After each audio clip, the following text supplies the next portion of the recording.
Good morning, welcome to news analysis. నేను జ్యోత్స్న. డిస్కషన్లోకి వెళ్లే కన్నా ముందు వివిధ పత్రికల్లో వచ్చిన వార్తా కథనాలను ఒకసారి చూద్దాం. తెలంగాణ వార్తా పేపర్స్ చూసినట్లయితే ముందుగా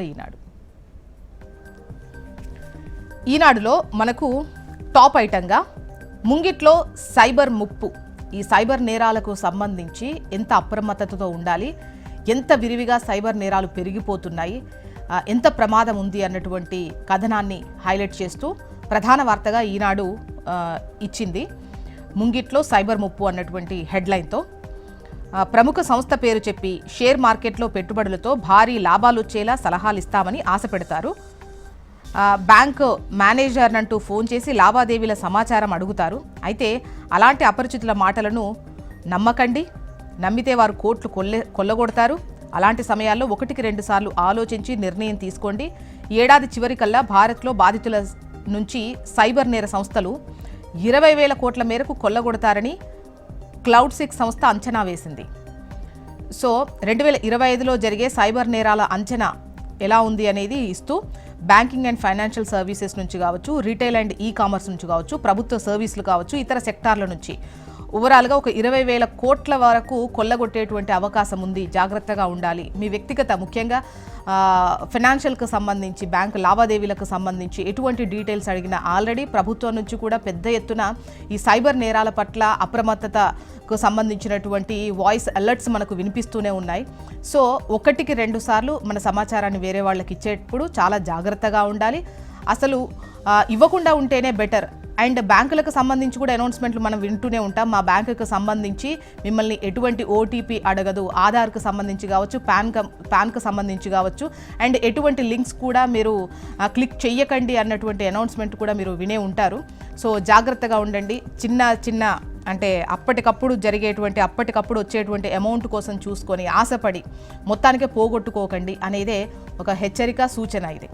ఇక రైట్ సైడ్ కనుక చూసినట్లయితే కోట శ్రీనివాసరావు ఇక లేరు అన్నటువంటి వార్తను ఇస్తూ నవరసాల కోట కన్నుమూత, 750కి పైగా సినిమాల్లో నటించిన విలక్షణ నటుడు, చిత్రసీమలో విషాదం, ప్రధాని సహా పలువురు రాజకీయ సినీ ప్రముఖుల సంతాపం. ఆయన జీవిత చరిత్రకు సంబంధించి, ఆయన సినీ రంగ ప్రవేశం కావచ్చు, ఆ తర్వాత రాజకీయాలు కావచ్చు, చివరాఖరి వరకు ఉన్నటువంటి ఆయనకు సంబంధించినటువంటి వివరాలను పొందుపరుస్తూ ఈ వార్తనిచ్చారు. ఇక లెఫ్ట్లో చూస్తే నిన్న లష్కర్ బోనాలు ఘనంగా జరిగాయి కదా. సికింద్రాబాద్ ఉజ్జయిని మహంకాళి అమ్మవారి బోనాల ఉత్సవం నిన్న ఘనంగా జరిగింది. ముఖ్యమంత్రి రేవంత్ రెడ్డి అమ్మవారికి పట్టు వస్త్రాలు సమర్పించి ప్రత్యేక పూజలు చేశారు. దేవాదాయ శాఖ మంత్రి కొండా సురేఖ అమ్మవారికి బోనం సమర్పించారు. ఇక ఇవాళ నూతన రేషన్ కార్డుల పంపిణీ ఉంది. తిరుమలగిరిలో లబ్ధిదారులకు అందించనున్న సీఎం రేవంత్ రెడ్డి. రాష్ట్ర వ్యాప్తంగా లబ్ధిదారులకు అందనున్న 3.58 లక్షల కార్డులు. ఇక రైలు ఇంజన్లు, బోగీల్లో నిఘా కెమెరాలు, 100 కిలోమీటర్ల వేగంలోనూ నాణ్యమైన దృశ్యాలు ఉంటాయి. సో రైళ్లలో అప్రమత్తంగా ఉండేందుకు, నేరాలను తగ్గించేందుకు, పసిగట్టేందుకు ఇక్కడ రైళ్లలో, బోగీల్లో నిఘా కెమెరాలు ఏర్పాటు చేస్తున్నారు. సో 100 కిలోమీటర్ల వేగంతో వెళ్ళినా కూడా ఆ విజువల్స్ అనేవి క్లారిటీగా ఉంటాయని చెబుతున్నారు.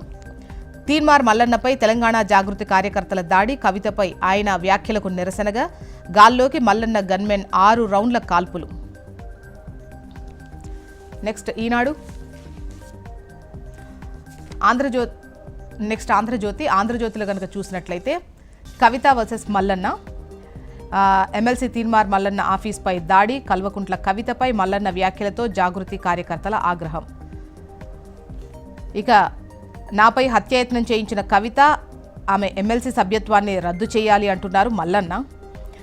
ఎమ్మెల్సీ మల్లన్నపై మండలి చైర్మన్కు కవిత ఫిర్యాదు చేశారు. నన్నే ఇలా అంటే సాధారణ మహిళల పరిస్థితి ఏంటి? దీనిపై సీఎం రేవంత్ రెడ్డి స్పందించకుంటే మల్లన్నతో ఆయనే మాట్లాడించినట్లు భావించాల్సి వస్తోంది. నిరసన తెలిపితే కాల్పులు జరుపుతారా? మల్లన్న, ఆయన గన్మెన్పై హత్యాయత్నం కేసు పెట్టాలి. డీజీపీ కార్యాలయంలో ఎమ్మెల్సీ కవిత ఫిర్యాదు. కవితపై తీన్మార్ మల్లన్న వ్యాఖ్యలను ఖండిస్తున్నాం. ఆయన ఆఫీస్పై దాడి చట్ట వ్యతిరేకమే అంటున్నారు మహేష్ గౌడ్. ఇక కోట తెరాభి నిష్క్రమణం, అనారోగ్యంతో బాధపడుతూ ఇంట్లోనే తుదిశ్వాస విడిచిన కోట శ్రీనివాసరావు. నెక్స్ట్ నమస్తే తెలంగాణ. ఇక్కడ మనకు నమస్తే తెలంగాణలో నాడు కాలువల్లో నీళ్లు, నేడు కన్నీళ్లు అంటూ కాంగ్రెస్ రాగానే నీటి కటకట ఎట్లా మొదలైంది, 2 ఏళ్ల కిందట వచ్చినవి కాళేశ్వరం నీళ్లు కాకుంటే అవే నీళ్లు పంటలకు ఇప్పుడు ఎందుకు పారతలేవు? ఇప్పుడు ఒక్క పంటకైనా నీళ్లు ఇస్తలేరెందుకు? ముఖ్యమంత్రిని ప్రశ్నిస్తున్న తుంగతుర్తి రైతులు. నేడు తుంగతుర్తిలో పర్యటించనున్న సీఎం రేవంత్ రెడ్డి సమాధానం చెప్పే వెళ్లాలని అన్నదాతల డిమాండ్. నానో కొనాల్సిందే అంటూ రైతులకు అవసరమైన యూరియాను సరఫరా చేయడంలో విఫలమైన సర్కార్ ప్రత్యామ్నాయ మార్గాలపై దృష్టి పెట్టింది. గుళికల యూరియా కొరత నేపథ్యంలో రైతులకు లిక్విడ్ యూరియా బాటిల్స్ను కట్టబెడుతోంది. ఇందుకు సంబంధించి ప్రభుత్వం నుంచి ఎరువుల వ్యాపారులకు మార్క్ఫెడ్ అధికారులకు ఆదేశాలు వెళ్లినట్లు తెలుస్తోంది. దీంతో మార్క్ఫెడ్ ద్వారా ఎరువులు విక్రయించే ప్రాథమిక వ్యవసాయ సహకార సంఘాలు నానో యూరియా పంపిణీ తప్పనిసరి చేశాయి. నానో యూరియా వద్దుమొర్రో అని మొత్తుకుంటున్నా వినకుండా ఖచ్చితంగా తీసుకోవాల్సిందే అని బెదిరిస్తున్నారని రైతులు ఆరోపిస్తున్నారు. ఇక బీసీ ఆర్డినెన్స్పై తర్జన భర్జన అంటూ 42% కోటా అమలుపై కాంగ్రెస్ సర్కార్ సందిగ్ధం. పంచాయతీ సరే, మరి మున్సిపాలిటీల సంగతి ఏంటి? ఆపై విద్యా ఉద్యోగాల్లో ఆ కోటా అమలు ఎలా? రిజర్వేషన్స్పై కాంగ్రెస్ ప్రభుత్వం మల్లగుల్లాలు. న్యాయ నిపుణులు బీసీ సంఘాలతో మంతనాలు. ఆర్డినెన్స్ చెల్లకుండే పార్టీ పరంగానే ముందుకు. నెక్స్ట్ ఏపీ వార్తా విశేషాల్లోకి వెళ్దాం. ఇక్కడ మధ్య కథా చిత్రం అంటూ ముడుపుల డబ్బుతో సినిమాలు తీసిన వైసీపీ ముఠ మళ్లీ మొదలైంది. స్పై చిత్రాలు ఆ కోటాలోనివే. ఈడీ ఎంటర్టైన్మెంట్స్ బ్యానర్పై నిర్మించిన రాజ్ కేసిరెడ్డి ఓ పాన్ ఇండియా నటుడి భార్య నుంచి ఈడీ ఎంటర్టైన్మెంట్స్ ఖాతాలోకి ₹1,00,00,000 నల్లధనం వైట్లోకి మార్పు. స్పెషల్ ఇన్వెస్టిగేషన్ టీం దర్యాప్తులో వెలుగులోకి. అంటే మద్యం సొమ్ముతో, ఆ డబ్బుతో వచ్చినటువంటి ముడుపులతో ఇంకా చెప్పాలంటే సినిమాలు తీసింది గత ప్రభుత్వం, వైసీపీ ముఠా అంటూ ఈ వార్తను హైలైట్ చేసింది ఈనాడు. ఇక నవరసాల కోట కన్నుమూతకు సంబంధించి వార్తను రైట్ సైడ్ మీరు చూడొచ్చు. ఇక రైలు ఇంజన్లు బోగీల్లో నిఘా కెమెరాల ఏర్పాటుకు సంబంధించి వార్తను మీరు చూడొచ్చు. ఇక ఆంధ్రజ్యోతి చూద్దాం.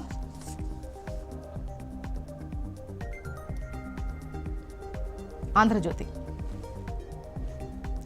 కట్టల గుట్టలు అంటూ లిక్కర్ స్కామ్లో వీడియోలు రికవరీ. డెన్లలో నోట్ల కట్టల పంపిణీ దృశ్యాలు అంటూ వార్తను హైలైట్ చేశారు. ఇక కోట తెరాభి నిష్క్రమణం. అనారోగ్యంతో బాధపడుతూ ఇంట్లోనే తుదిశ్వాస విడిచిన కోట శ్రీనివాసరావు.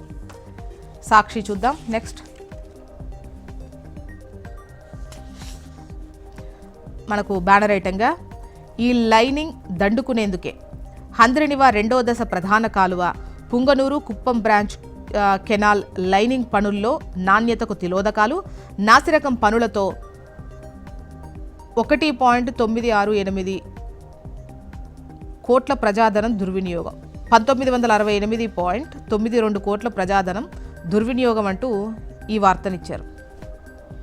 దివికేగిన నవరసాల కోట. అనారోగ్యంతో కోట శ్రీనివాసరావు కన్నుమూత.